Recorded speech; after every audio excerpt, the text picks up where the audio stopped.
ഇതിവിടെ ഒരുപാട് നേരം ഇരിക്കുകയും എനിക്കറിയാം. പക്ഷേ സുഖമല്ലേ, സന്തോഷമല്ലേ? എല്ലാവർക്കും നമസ്കാരം. ഇതിൻ്റെ 148ാമത് സിനിമയാണ്. പക്ഷേ എന്നെ സംബന്ധിച്ച് ഞാൻ ഇന്ന് വേദിയിൽ നിൽക്കുമ്പോൾ എന്താണെന്നറിയില്ല, പ്രത്യേക ഒരു നെഞ്ചെടുപ്പോട് കൂടിയാണ് നിൽക്കുന്നത്. ആദ്യമായിട്ടൊരു സിനിമ ഇറങ്ങാൻ പോകുന്നതിൻ്റെ ആ ഒരു ഫീലാണ്. സാധാരണ അപൂർവമായിട്ട് അങ്ങനെ സംഭവിക്കാറുള്ളൂ. എന്നെ വിശ്വസിച്ച് ഈ സിനിമയിലെ കഥാപാത്രത്തെ ആബേൽ ജോഷുവ മാത്തൻ എന്ന കഥാപാത്രത്തെ ഏൽപ്പിച്ച ഇതിൻ്റെ സംവിധായകൻ രതീഷ്. കാരണം ദിലീപ് എന്ന് പറയുമ്പോൾ എല്ലാവരും എൻ്റർടൈൻമെൻറ്റ് എന്നുള്ള രീതിയിലാണ് കാണുന്നത്. ഒരു ആക്ടർ എന്നുള്ള രീതിയിൽ ഈ 28 വർഷമായിട്ട് വളരെ വ്യത്യസ്തമായുള്ള ഒരുപാട് വേഷങ്ങൾ എനിക്ക് കൈകാര്യം ചെയ്യാൻ അവസരം തന്ന എൻ്റെ പ്രിയപ്പെട്ട പ്രേക്ഷകർ, എൻ്റെ പ്രിയപ്പെട്ട നിർമ്മാതാക്കൾ, എൻ്റെ സംവിധായകർ, എൻ്റെ എഴുത്തുകാർ, എൻ്റെ കോ ആർട്ടിസ്റ്റുകൾ, ഒരുപാട് പേര്, എല്ലാവരോടും പലപ്പാട് നന്ദിയും ഈ അവസരത്തിൽ അറിയിക്കുകയാണ്. ഒരു ആക്ടറെ സംബന്ധിച്ച് ഡിഫറൻ്റ് ആയിട്ടുള്ള വേഷങ്ങളിലൂടെ പോകുക എന്നുള്ളത് നമ്മുടെ സ്വപ്നം, ആഗ്രഹമൊക്കെയാണ്. അതിന് ശരിക്കും പറഞ്ഞാൽ ഒരുപാട് പേര് നന്ദി പറയാറുണ്ട്. കാരണം തമാശ മാത്രം ചെയ്തുകൊണ്ടിരുന്ന സമയത്താണ് ഈ വേദിയിൽ നിന്ന് പറയാൻ ജോഷി സാറ് വളരെ ശക്തമായിട്ടുള്ള അന്നത്തെ വാളയാറിലൂടെ സ്പിരിറ്റ് കിടക്കുന്ന ശരിക്കൊരു ആക്ഷൻ ഓറിയന്റഡ് അങ്ങനെയുള്ള രീതിയിൽ ചെയ്യാവുന്ന സിനിമയുടെ ഒരു തുടക്കം. പിന്നീട് സാറ് തന്നെയാണ് എന്നെ കേരളത്തിൻ്റെ ഹോം മിനിസ്റ്റർ ആക്കി സാറ്. പിന്നെ ചെസ്, അതൊക്കെ വേറെ തരത്തിലുള്ള സിനിമ ചെയ്യാനുള്ള ഒരു ലൈസൻസ് കിട്ടുക എന്ന് പറഞ്ഞ വലിയ സന്തോഷം. ഇന്നും നമ്മുടെ പ്രിയപ്പെട്ട പ്രേക്ഷകരടക്കം എല്ലാവരും ചോദിക്കുന്നത് എന്നാണ് വാഹനപ്രവേശനം. അപ്പോൾ ആ സിനിമ അത്രത്തോളം ജനങ്ങളിലേക്ക് എത്തി. അപ്പോൾ തമാശ മാത്രം ചെയ്തിരുന്ന സിനിമകളിൽ നിന്ന് വ്യത്യസ്തമായിട്ടുള്ള കഥാപാത്രങ്ങളിലേക്ക് കടക്കാനുള്ള അവസരം തന്ന എൻ്റെ പ്രിയപ്പെട്ട സംവിധായകരോട് ഈ സമയത്ത് ഞാൻ നന്ദി പറയുകയാണ്.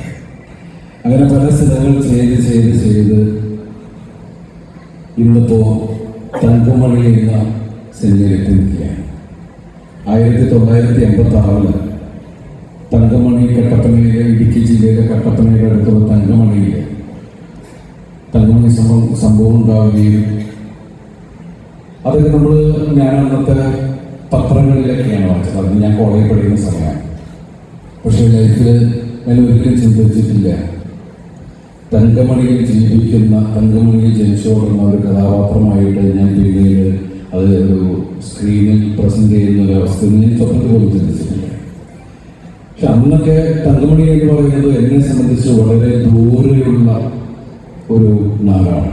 ഞാൻ ആലുവയിൽ പഠിക്കുകയും ഒരു വൈപ്പിൻ കരയും അല്ലെങ്കിൽ കൂടി ഒന്ന് എറണാകുളം ജില്ല, പിന്നെ ഗുരുവായൂർ അമ്പലത്തിൽ പോകുമ്പോൾ തൃശ്ശൂർ ജില്ലയിലേക്ക് പോകാം, ഇങ്ങനെയൊക്കെ ഉള്ളൊരു ലോകമായിരുന്നു എൻ്റെ. അന്ന് എന്നെ സംബന്ധിച്ച് കട്ടപ്പന എന്ന് പറഞ്ഞ വളരെ ദൂരമുള്ള എവിടെയോ ഉള്ളൊരു സ്ഥലം, അവിടെ ഇങ്ങനെയൊക്കെ സംഭവിച്ചു. പക്ഷെ ഈ സിനിമയുടെ കഥയുമായിട്ട് തങ്കമണി സംഭവത്തിനെ ബേസ് ചെയ്തൊരു കഥയുണ്ടെന്ന് രതീഷ് പറയും. രതീഷ് അതിനെക്കുറിച്ച് പറയാൻ വരികയും അപ്പോഴാണ് തങ്കമണി എന്ന് പറയുന്ന ആ ഗ്രാമത്തിൻ്റെ വേദന, അതിൻ്റെ ആഴം എനിക്ക് മനസ്സിലാവുകയില്ല. പക്ഷെ ഇതിൽ ഞാൻ കണ്ടത് ഒരു വ്യത്യസ്തമായിട്ടുള്ള വെച്ചാൽ റിയൽ ഇൻസിഡൻസിനെ ശരിക്കും ഒരു ഫിക്ഷനോട് ബ്ലെൻഡ് ചെയ്തിട്ട് ഒരു ഇംപീരിയൽസ് കഥ ഇനി ഞാൻ കേട്ടു.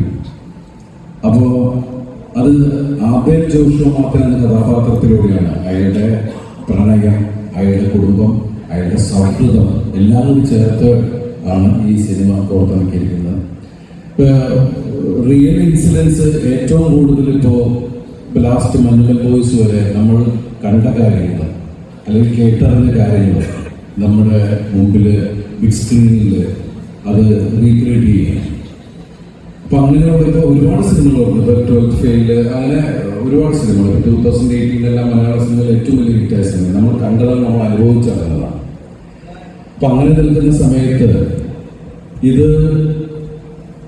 തങ്കമണി എന്ന നാടിനോടുള്ള അത് ലോകത്തിന്റെ മുമ്പിലേക്ക് തങ്കമണി എന്ന നാടിനെ നമ്മൾ ശ്രദ്ധിപ്പിക്കുന്നു, അല്ലെങ്കിൽ നാടിന് ഡെഡിക്കേറ്റ് ചെയ്യുന്ന ഒരു സിനിമ തന്നെയായിരിക്കും ഇത്. ആരെയും മോശമാക്കണം എന്നുള്ളൊരു സിനിമ തന്നെയല്ല. ഇപ്പൊ രമേശേട്ടനൊക്കെ പറഞ്ഞ പോലെ ഈ സിനിമ നമുക്ക് ഒരു തങ്കമണി മാറട്ടെ എന്ന് പ്രാർത്ഥന. കാരണം നമ്മൾ ഈ സിനിമ ചെയ്തിട്ടുണ്ട്, ഈ സിനിമ നിങ്ങൾ കാണുക. കാരണം വേറെ അവകാശവാദങ്ങളൊന്നും പറയുന്നില്ല. പിന്നെ ഇവിടെ പറഞ്ഞ പോലെ, എല്ലാവരും പറഞ്ഞ പോലെ മലയാള സിനിമ ഇപ്പോൾ ജനങ്ങൾ ഇടയ്ക്ക് 3 വർഷമായിട്ട് ശരിക്കും വല്ലാത്തൊരു ക്രൈസിസിലായിരുന്നു. അവിടെ നിന്ന് നമുക്കിപ്പോൾ കുറച്ച് മാസങ്ങളായിട്ട് നമുക്ക് എല്ലാ സിനിമകളും തിയേറ്ററിലേക്ക് ആളുകൾ വരുന്നുണ്ട്. അത് പ്രത്യേകിച്ച് ഏറ്റവും കൂടുതൽ എടുത്തു പറയുന്നത് യങ്സ്റ്റേഴ്സിനോടാണ്. അവരാണ് ആദ്യത്തെ ദിവസങ്ങളിൽ സിനിമ ഒരു ആവേശമാക്കുന്നത്. അവരെല്ലാവരും ഇപ്പം ആഴ്ചയിൽ 1-2 സിനിമ കാണാൻ അവർ തയ്യാറാകുന്നു എന്ന് പറയുമ്പോൾ മലയാള സിനിമയ്ക്ക് ഒരു സുവർണ്ണകാലം വീണ്ടും തുടങ്ങുന്നു. അതിലേക്ക് ആ കൂട്ടത്തിൽ ഈ സിനിമയെ കൂടി കരുതണമെന്നാണ് നമ്മുടെയൊക്കെ പ്രാർത്ഥന. അതുപോലെ തന്നെ ഈ സിനിമയിൽ എൻ്റെ കൂടെ അഭിനയിച്ച ആളുകൾ, അതിൽ ഇപ്പോൾ പ്രണീത ഇവിടെ ഉണ്ടായിരുന്നു. പ്രണീത വളരെ മുമ്പ് ഫ്ലൈറ്റിലൊക്കെ പറഞ്ഞിട്ടാണ് പോയത്. പിന്നെ നീത്താത്തുള്ള, അതുപോലെ അജ്മൽ, പിന്നെ എനിക്ക് കൂട്ടായിട്ടുള്ള ഇപ്പം അമ്പി ചേച്ചി എൻ്റെ ഒരുപാട് സിനിമകൾ അഭിനയിച്ചതാണ്. പുതിയതായിട്ട് അഭിനയിച്ചത് മാളവിക, അതുപോലെ ശിവകാമി, പിന്നെ മിനു ഒക്കെ വോയിസ് സത്യനാല് ഞങ്ങൾ ഒരുമിച്ചുള്ള കോമ്പിനേഷൻ ഉണ്ട്. രമ്യ കോടതി സംശയമാനം വക്കീലിലുള്ളതാണ്. പിന്നെ ഞാൻ ആദ്യം വിചാരിച്ചത് ഇങ്ങനെ മലയാളിയല്ല എന്നാണ് വിചാരിച്ചത്. നല്ല ഫ്ലുവൻ്റായിട്ട് മലയാളം പറഞ്ഞാൽ കേട്ടപ്പോഴാണ് സുധേന. ഞാൻ ഒരുപാട് സിനിമകൾ അഭിനയിക്കണമെന്ന് ആഗ്രഹിച്ചിരുന്നതാണ്. കൂടെ ഒരു എപ്പോഴെങ്കിലും വർക്ക് ചെയ്യണമെന്ന് ആഗ്രഹിച്ചാണ്. നല്ല രസമായിട്ട് മലയാളം പറയുന്നത്, നല്ല കോമഡി ഉള്ള ഒരാളാണ്, കോമഡി ഹ്യൂമർ സെൻസ് ഉള്ള ഒരാളാണ്. താമസിയാണ്ട് അദ്ദേഹത്തിനെ കോമഡിയിലും കാണാമെന്നാണ് ഞാൻ വിശ്വസിക്കുന്നത്. അതുപോലെ തന്നെ അജ്മൽ എൻ്റെ നാട്ടുകാരനാണ്. ഞാനെന്നിട്ട് പറയാം, ഈ സിനിമയിൽ അജ്മൽ പറഞ്ഞത് നമ്മളോടുകൂടിയുള്ള ഒരു സ്നേഹത്തിൻ്റെ പുറത്തും കൂടിയാണ് എന്നുള്ള പറഞ്ഞു. ഞങ്ങൾ ഒരുമിച്ച് 2 കൺട്രീസ് മര്യാദ ചെയ്താണ്. അതിൽ എടുത്തു പറയേണ്ട ക്യാരക്ടറാണ് ഉല്ലാസ്. അപ്പോൾ അദ്ദേഹത്തിൻ്റെ അപരനായിട്ടൊക്കെയാണ് ഞാൻ ആ സിനിമയിൽ അങ്ങനെയൊക്കെയുള്ള ആണെങ്കിൽ കണ്ടതാണ് ആ സിനിമയൊക്കെ. പിന്നെ അതുപോലെ എനിക്ക് കിട്ടിയ 2 സഹോദരങ്ങളാണ് അന്യ സംസ്ഥാനത്തു നിന്ന്, നമ്മുടെ സമ്പത്ത് റോസാറും അതുപോലെ തന്നെ ജോൺ പേരി. ബ്രദർ പോയിട്ടില്ല, അതിൽ 1.5 സാധനം നിങ്ങൾക്ക് മനസ്സിലായത്. ഏത് നിമിഷത്തിലും നമ്മൾ ചെയ്യുന്നത് വളരെ സീരിയസ് അല്ലെങ്കിൽ വളരെ ഇമോഷണൽ സീനാണെങ്കിൽ പോലും ഷോട്ട് കഴിഞ്ഞാൽ മാറി എല്ലാവരും ഒരു കോമഡി പറയുന്ന ഒരു രീതിയായിരുന്നു. അത് ഗരീഷും ഒട്ടും മോശമൊന്നുമല്ല. അപ്പോൾ ഈ സിനിമ ശരിക്കും പറഞ്ഞാൽ ഒരു എന്താ പറയുക, ജനങ്ങളെ വിജയിപ്പിക്കുന്ന രീതിയിൽ തന്നെയാണ് ഇത് മേക്ക് ചെയ്തിരിക്കുന്നതൊക്കെ. ഈ സിനിമ നിങ്ങൾ 2 കൈനീട്ടി സ്വീകരിക്കണം എന്ന് ആത്മാർത്ഥമായിട്ട് പ്രാർത്ഥിക്കുന്നു. ഇതിൽ ഞാൻ ആരെങ്കിലൊക്കെ വിട്ടുപോയി ക്ഷമിക്കുക. അതുപോലെ ഇവിടെ വന്ന് ഈ ഓഡിയോ ലോഞ്ച് ഗംഭീരമാക്കാൻ സപ്പോർട്ട് ചെയ്ത എല്ലാവരോടും അതുപോലെ പറയാൻ വിട്ടുപോയി.